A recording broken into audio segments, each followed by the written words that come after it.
Mahalagang paalala, ang lahat ng mga balitang aking inihahayag ay hindi sa akin mismo nanggaling. Ito ay galing sa mga source ng Aldab Nation sa iba't ibang social media platform. Ako ay tagapaghatid lamang at nagbibigay ng komento.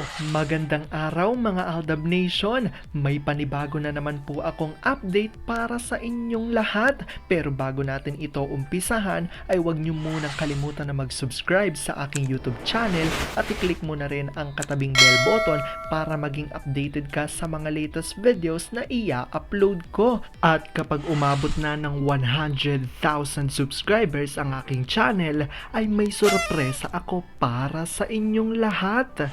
Alam kong excited na kayo, kaya naman ngayon, umpisahan na natin ang ating kwentuhan.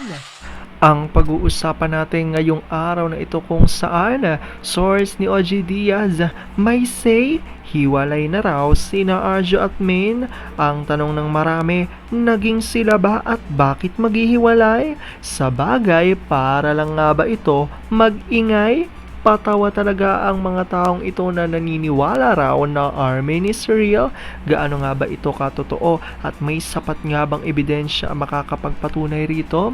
Well, alam ko pong gusto nyo na yan malaman, pero bago ho yan ay bibitinin ko muna kayo ng kaunting-kaunti lamang kung saan magbasa muna tayo ng mga nakakatuwang post ni My Name is Theo01 sa Twitter. Kaya naman wag na natin patagalin pa at sabi niya sa kanyang tweet, pag masama ang pakiramdam ng sino man sa mga makukulit, todo alaga talaga ang mag-asawa.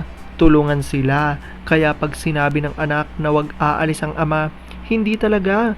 Kahit gaano pa kaimportante ang pupuntahan, hindi niya hinahayaang mag-isa ang misis na mag-alaga sa kanila. Ayaw niya ding magkasakit to, mahirap na. Baka pwedeng bumalik na si M sa acting. May ino-offer kasi ang management sa kanya. Siya po ang tanungin nyo. Susuporta lang po ako sa kanya. Okay naman pala sa mister mo. Deal na? Pag-uusapan po namin yan. Salamat po. Pagkaalis, okay lang sa'yo pa? Ikaw ang bahala. Kaso paanong mga bata? Ayoko naman talaga. Pero bet ko sana yung offer love kasi si ano yun, diba? Kinikilig ka, is light. Sige, tanggapin mo. Ikaw muna bahala sa mga bata. Happy ka? Tawagan mo na. May KS daw, okay lang. Ito naman hindi na mabiro. Ano na ako sa'yo ma? Pakis nga. Lalo kang nagiging hot. Alam kong tuwan-tuwa ako kay sa ating binasa, pero ngayon pag-uusapan na natin ang ating main topic. Oops! Wait lang, saglit lang to. May ipapaalala lang ako para sa mga bago pa lang sa aking channel. Huwag niyong kalimutan na mag-subscribe sa aking YouTube channel at i-click niyo na rin ang notification bell para lagi kayong updated sa mga latest videos na ia-upload ko at para maging parte na rin kayo ng aking Fanatics channel family. Well, alam kong super excited na kayo sa ating kwentuhan, kaya naman dumako na tayo sa ating main topic.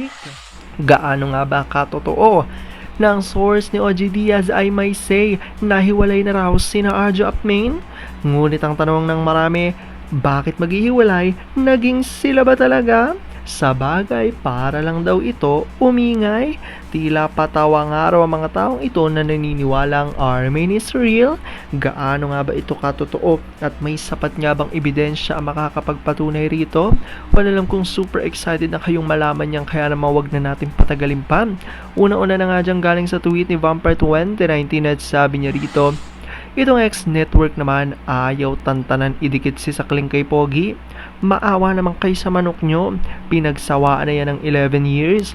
Do you think ay papatulan siya ni Pogi? Si Sakling ay wala sakaling kinga ni Ganda at si Ganda ay organic ang beauty niyan. Hindi retokada. Maghanap na lang kayo ng para sa manok nyo gaya ni Lolo Botox.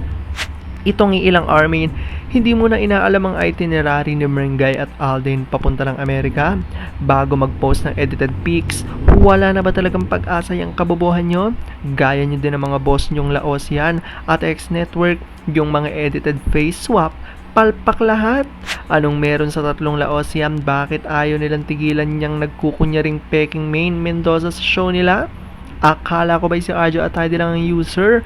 Mas masahol pa pala sila. My hunch is so Paolo ang nag-makeup sa baknang yan kasi magaling mag-makeup. Please ka-Aldab, huwag na tayong manood sa Tais show na yan para hindi tumaas ang rating nila. Hindi ko alam kung maawa ako o matutuwa sa family ni Ganda. Namimilit sa peking son-in-law. Hindi ba sila nahihiya kay Alden? Pag ganun adapt na nila yung baklang kargador ng taho. Itong Nico lang hit panay post sa account ni Ganda. Alam naman ng lahat na G na G siya sa ngayon.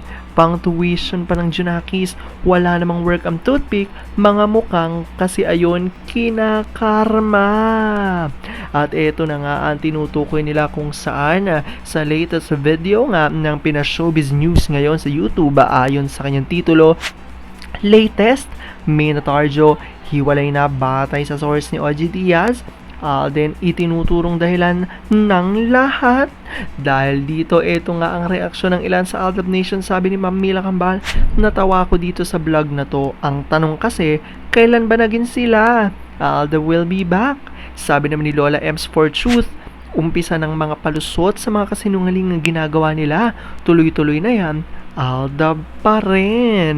At sabi naman ni Leia, hayaan nyo na po, at least pinapalabas na nilang hiwalay kesa ipagduldulan pa. Yun lang kokontrahin nyo ng Sarsuela Company. Baka bukas may edited na naman na pics kasama si... Sabi naman ni Ambi Formalejo, source pa lang yan ni OD. Paano na lang ang source ng Aldab Nation na noon pang 2016 ay naniniwala na mag-asawa ng Aldab at may 3 anak? Kasal sa Baguio, hoy gising wag ang ADN, kaya kung walay na, matagal nang wala. Ano ibiyang sagutin mo po ba ang kahihiyan ng ito? Ayan nga ang talaga namang paninindigan ng mga Aldab Nation na kung saan ayon nga sa kanila, bakit nga daw ba sasabihin dito na hiwalay na? Hindi naman naging sila. Ayon yan sa mga Aldab Nation dahil patuloy nga silang naniniwala na ang tunay nga raw mag-asawa ay sina RJ at Meng. Alam ko dahil dito marami pa rin sa inyo mas lalong kumakapit at naninindigan na Aldab Nature is real. Pero sabi nga natin na kahit ano pa man na magdesisyon ni na Alden at Meng sa kanilang buhay, karera at buhay pag-ibig, kailangan natin silang supportahan, kailangan natin tutanggapin ng buong buo dahil yon ang kanilang deserve. At yan ang aking update for today's video. Maraming salamat sa panonood at pagtapos sa videong ito. Kung nakapag-subscribe ka na, welcome sa Fanatics Channel family. Kung hindi pa naman, huwag ka nang mahiya. Mag-subscribe ka na. Pindutin mo na yan. I-click mo na rin ang katabing bell button para makatanggap ka ng notification kapag may bagong update para sa iyo. Para naman sa parte na ng aking pamilya, punta lang sa aking channel at i-click ang videos para mapanood mo at malaman mo pa ang mga nakaka-good vibes at nakakakilig na fresh news about Maychard. Muli, ako ho ang inyong lingkod na patuloy na maghahatid ng good vibes every day. Thank you mga Aldab Nation. Ingat!